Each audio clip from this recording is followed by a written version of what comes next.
Well, this year, the longtime legendary quarterback for the Green Bay Packers, Aaron Rodgers, didn't want to be a Green Bay Packer anymore, so he signed with the New York Jets and began the season playing for the New York Jets. And so, human nature is human nature. There's a bar in Wisconsin that was saying every time the Jets lose, wanting, in other words, Aaron Rodgers to lose every game, every time the Jets lose, all the drinks on people's tabs will be free that night. So last Monday was the first game for the Jets, the New York Jets, and it turns out that the first drive of the game, Aaron Rodgers went down with a season-ending, probably career-ending injury. And so everybody, because the promotion was advertised and the promotion was widely known, everybody started flocking to that bar, almost assuredly knowing the Jets were going to lose. So 350 people go there, and they open up tabs, start drinking, adding to their tab, and then, of course, the Jets win in overtime the last seconds of the game, and everybody's kind of stuck with their tab, $160, some of them, because you can only put your drinks on your tab, but $160, all of a sudden they have to pay for. They bet against the Jets, and they lost. And, Acts chapter 5 tells us that in spite of what seems like the trend, in spite of what seems like the inertia of people leaving the church, the decline of the American church, the visible news of hypocrisy, self-righteousness, all the undesirable things about churches in the American church, don't bet against Jesus' church, at least for your own life. So Acts is really written, I've said before, by Luke. He's writing a very sophisticated Greek story in the Greek language. And so he introduces characters in the beginning that are going to be prominent later, and he introduces them in creative ways. And every chapter builds on the next. You kind of have to know the previous episode, so to speak. If you could do previously in Acts, kind of, recap scenes, it would be helpful before you start reading the next chapter, because you're not really going to understand chapter 5 without understanding how chapter 4 ends. So let's just real quick look at how chapter 4 ends. Luke says this: with great power, a lot of times that word power in the New Testament means miraculous powers. With great power, the apostles continued to testify to the resurrection of the Lord Jesus. So here's what we have to understand, and this is repeated over and over in the book of Acts, that the central message of the apostles was the resurrection of Jesus and what that means, what the implications of that are. That was constantly their message. And so it says, and God's grace was so powerfully at work in them all that there were no needy persons among them. It goes on, for from time to time, those who owned land or houses sold them, brought the money from the sales, and put it at the apostles' feet. That's a euphemism for the apostles could do what they want with it. They let the apostles be the authority of how that was handled. And it was distributed to anyone who had need. So then it finishes with the story of introducing Barnabas. He becomes a figure later. Barnabas is a guy who sells his property and brings the money and lays it at the apostles' feet to be distributed to anyone who had need. And it says that he was really well-liked, well-respected in this Jerusalem church. And so chapter 5 begins with a couple named Ananias and Sapphira, and they're part of the Jerusalem church, and they kind of notice that, hey, if you really want to be praised, respected, and all that kind of stuff from people, then this kind of thing is really well received. And so they sell some property, and they bring the proceeds of the sale and put it at the apostles' feet, except it's not the entire, they're acting like they're bringing all the money, but they're not. Now, they're doing a really good thing. They're bringing money to be distributed anyone who has need, but it's what's going on inside them. There's a kind of performative righteousness, a kind of outward righteousness with an inward hypocrisy. Now, they didn't have to give any of it. The text makes really clear that they didn't have to give any of it. That wasn't the issue, that they didn't give enough. The issue was their performative outward hypocrisy, their self-righteous hypocrisy. So somehow Peter is aware of this, and he tests them with questions, and they both lie to Peter, and they drop dead right there at the apostles' feet. It's one of those stories that you read that kind of smells like the Old Testament. It smells like that's not a fun New Testament story. Here they are doing a good thing, but not entirely with the right motives and with a lot of bad motives, a lot of people's approval and appraisal motives, and they drop dead. And then the next sentence in verse 11 says this, that great fear, now, not the kind of fear that makes you want to run away from God, but the kind of fear that you realize you can't run away from God. The kind of fear that you realize, gosh, if God knows what's inside, then there's no way to run away. Great fear seized the whole church and all who heard about these events. The apostles performed many signs and wonders among the people. Now, you might not understand how these two sentences go together. You might say, well, wait, what? But they do. This is the first time the word church is used in the book of Acts. I don't know what comes to your mind when you hear the word church. Something negative, something positive. What image comes to mind? Maybe a building, maybe a worship service, a church service you remember. I don't know what comes to your mind, but in the New Testament, whenever the New Testament uses the word church, it's never talking about a building. It's not even really talking about a worship service ever. Like Keith said weeks ago, that whenever the church is mentioned in the New Testament, it's always talking about a select community of followers of Jesus. Now, it's okay if you want to call the building a church, and if you want to say, I'm going to church at 8:30 or 11 o'clock, that's fine. It's not wrong. It's just never what the Bible's meaning when it talks about the word church. It's always talking about this gathered community of people. It's people who are followers of Christ. It's community. And so the church in Jerusalem is exploding in growth for two reasons. One that he mentions at the end of chapter 4, and that is that the apostles are constantly giving their eyewitness account of Jesus' resurrection, and it is convincing thousands of people.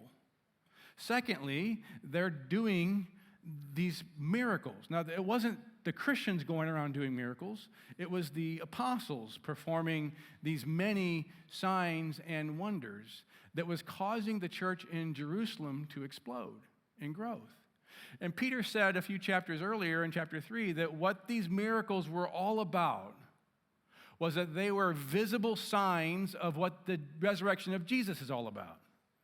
They're visible signs of the resurrection that all of his followers are going to have, a new creation where the restoration of all things on earth and the restoration of everything that it means to be human happen when Jesus brings his kingdom back to earth. And these miracles are showing Jesus has the power to do it, and this is what the gospel is all about. But in these earliest days of the church, it is like the earliest days of the Old Testament, where all the scary stories happened. In these earliest days of the church, it's like when God was establishing those first decades, those first 40 or 50 years or so, when God's establishing the nation of Israel. Moses led the Israelites out of Egypt. He's setting up laws, and he's setting up a nation of Israel. And he's enabling Moses to do extraordinary miracles because he's putting his signature on Moses' teaching, and he's putting his signature on Moses' leadership, and he's putting his signature on Israel as the covenant people of God's promised kingdom.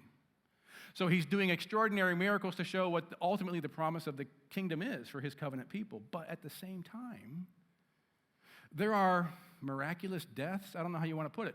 There are extraordinary, not just miracles, there are extraordinary physical deaths that happen to demonstrate what God hates and what's not going to be a part of his kingdom.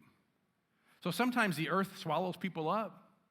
Sometimes there are plagues. It's all the stories when we think about, Old Testament judgment of God. With all the extraordinary miracles, there were these extraordinary examples of also what's not going to be in the kingdom, and people were those examples. Their extraordinary miraculous death was an example. And so the same thing is happening now with these first decades of the church. God is establishing a new covenant people. He's putting his signature by enabling the apostles who are going to write the New Testament. He's putting his signature on their teaching by enabling them to do miraculous, extraordinary miracles.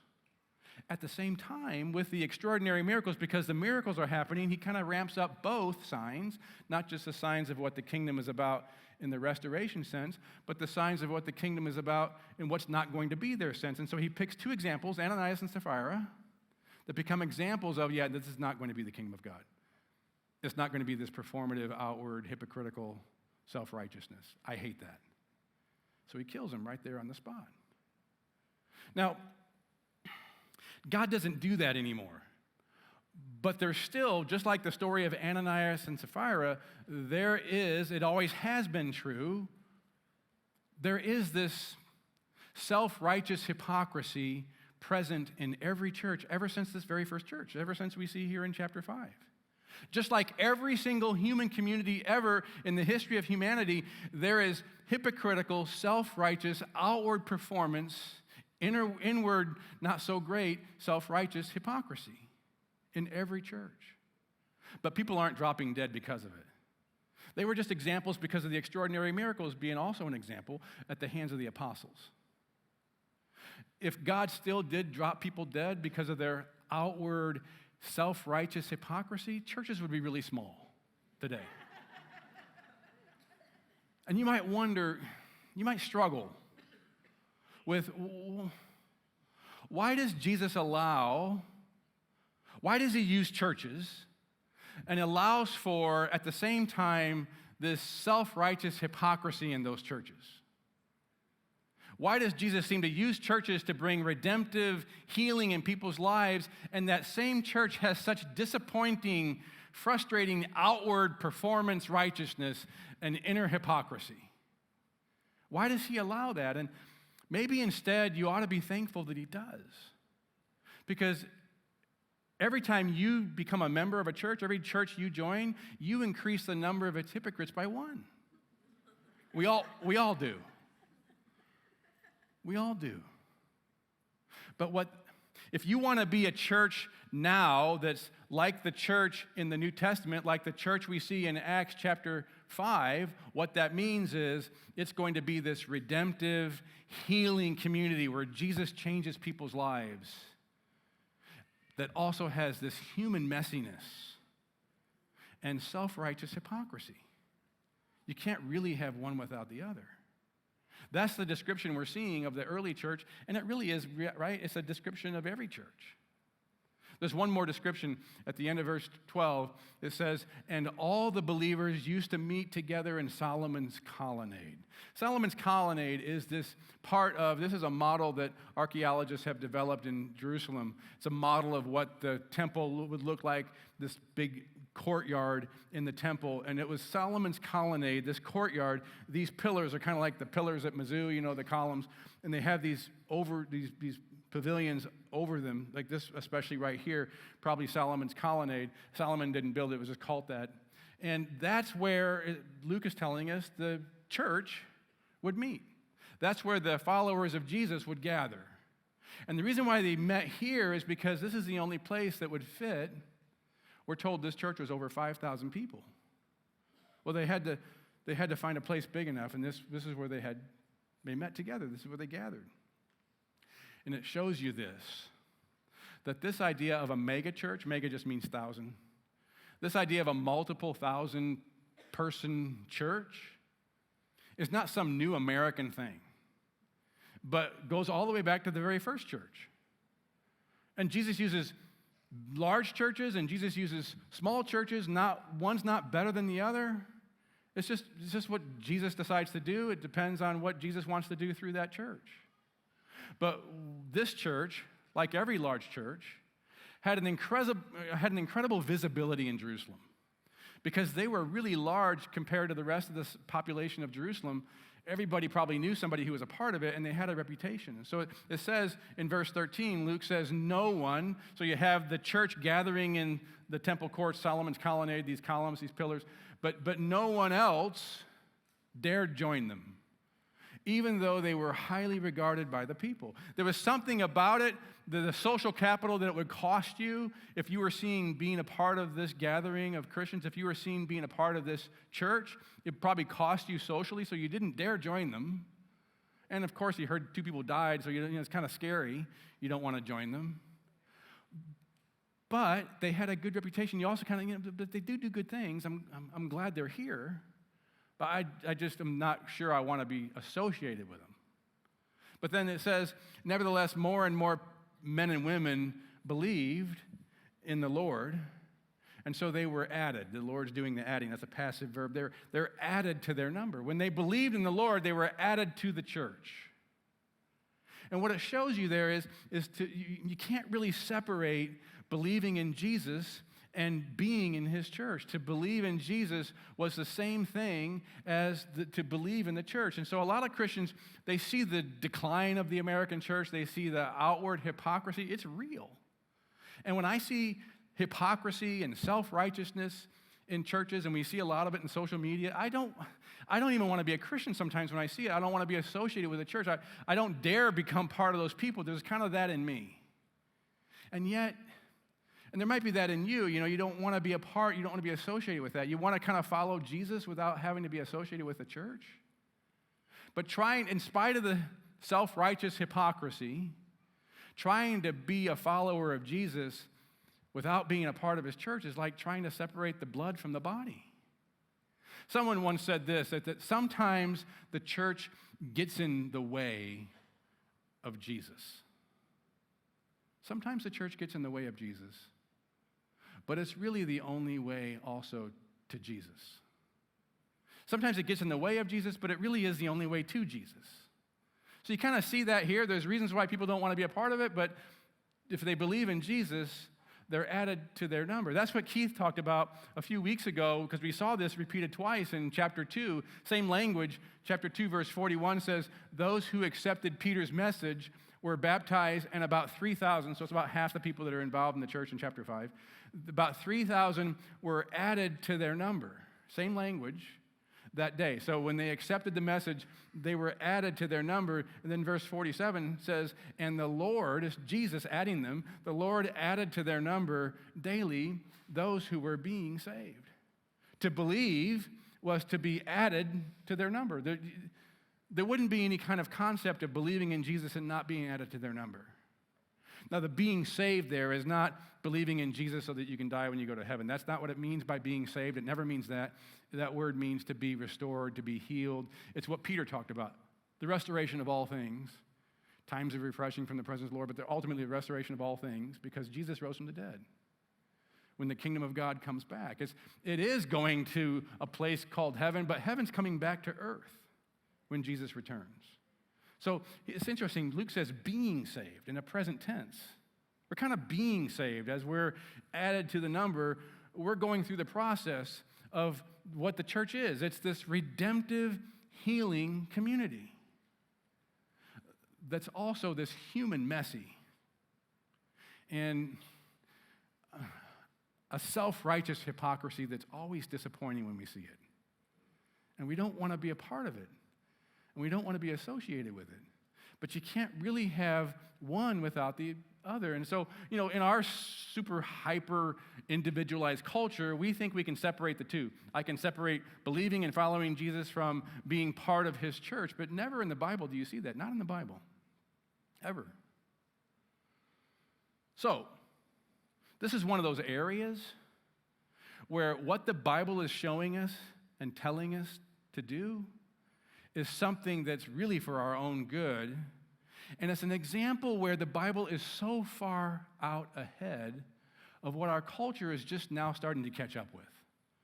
Here, the Bible is so far ahead of our culture, but our culture is starting to catch up to seeing the need for community, even if it's got all the flaws of human messiness. Being a part of community is really important for us as human beings, not just as Christians, but as humans. More and more people are realizing this. Nick Kristof, he's an opinion writer for the New York Times. He just writes this month, just the beginning of September, he wrote this in a column. He says, loneliness crushes the soul. I just love that language. Loneliness crushes the soul. But researchers are finding it does far more damage than that. It is linked to strokes, heart disease, dementia, inflammation, and suicide. It breaks the heart literally as well as figuratively.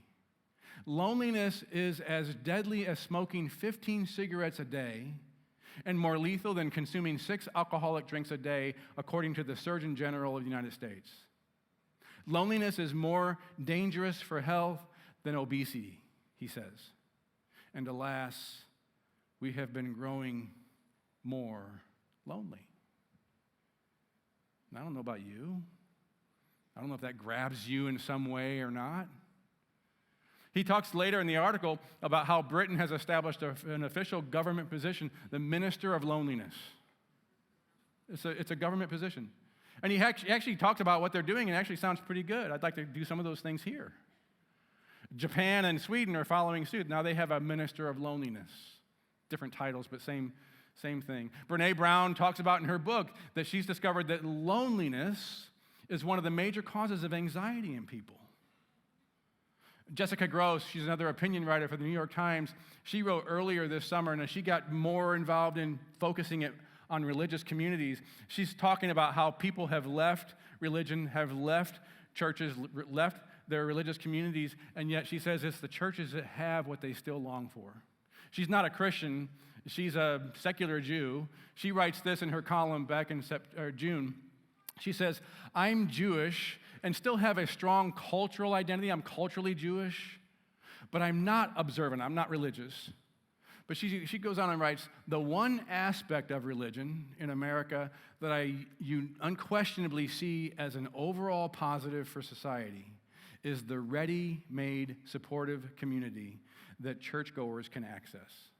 And she says, community was mentioned in over 2,300 reader emails that she got from people who have left the church.